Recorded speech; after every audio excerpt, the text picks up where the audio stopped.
ይህ በፍቅር ምክንያት ህይወታቸው ሙሉ በሙሉ ስለጠፋ አራት ሰዎች የሚዳስስ ታሪክ ነው። የመጀመሪያው ታሪክ ነው። እውነተኛ ፍቅር ምን እንደሆነ ወይም ከመጠን ያለፈ አባዜ ምን ያህል አደጋ ሊኖረው እንደሚችል እውቀቱ የሌለው ወጣት። ሁለተኛው አንድሬ ነው። በቤቱ ፍጹም የሆነች ሚስት እያለችው ሊቆጣጠራቸው ለማይችሏቸው ወጣት ሴቶች ከፍተኛ ጥማት ያለው ባለትዳር ሰው። ከነዚህ ሴቶች መካከል አንዷ ኤርሚና ነበረች። የታሪክ የልጅነት ምርጥ ጓደኛና ለዓመታት በሚስጥር ያፈቀራት ሴት። በመቀጠል ደግሞ አንካ ነበረች። ገና በመጀመሪያ እይታ ታሪክን እብድ ክንፍ ብላ ያፈቀረችው ልጃገረድ።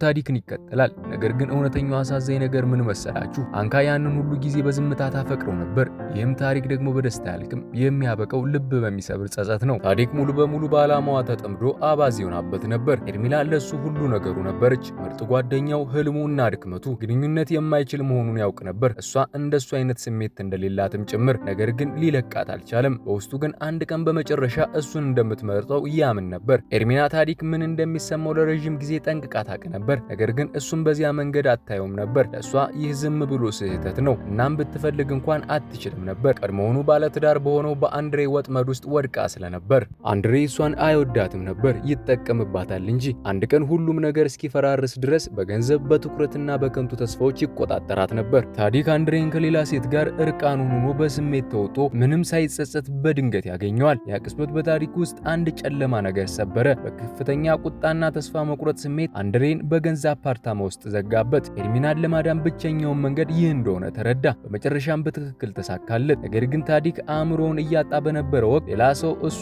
ሲሰባበር በዝምታ ይመለከተው ነበር። ነገር ግን እሱን በእውነት ያፈቀረችው አንካ ነበረች። የእሱን የገንዘብ ችግር፣ የልብ ስብራትና ቀስ በቀስ ራሱን ማጣቱን ትረዳ ነበር። ስለዚህ ማንም ያላደረገውን አደረገች። ያለምንም ቅድመ ሁኔታና ያለምንም መጠበቅ በዝምታ ረዳችው። ፈጽሞ ገንዘብ በሌለው ጊዜ ገንዘብ ትልክለት ነበር። በጨለማ ምሽት ከሱ ጋር ጊዜ ታሳልፋለች። ነገር ግን ታሪክ አንድም ጊዜ እንኳን አላስተዋልም። እሱ ስትል ተራራ ልታንቀሳቀስ የምትችለው ሴት ለማየት እሱ የማትፈልገውን ሴት በማሳደድ ላይ ተጠምዶ ስለነበረ ነው። መጨረሻም አንካ ተስፋ ቆረጠች፣ ሌላም ሰው አገባች። ይሄ የሆነው ለታሪክ ያላት ፍቅር ለቀነሰ ሳይሆን ፈጽሞ የማያያትን ሰው ለዘላለም መጠበቅ እንደማትችል ስላስተዋለች ነው። ታሪክ በመጨረሻ ሁሉንም ይረዳል።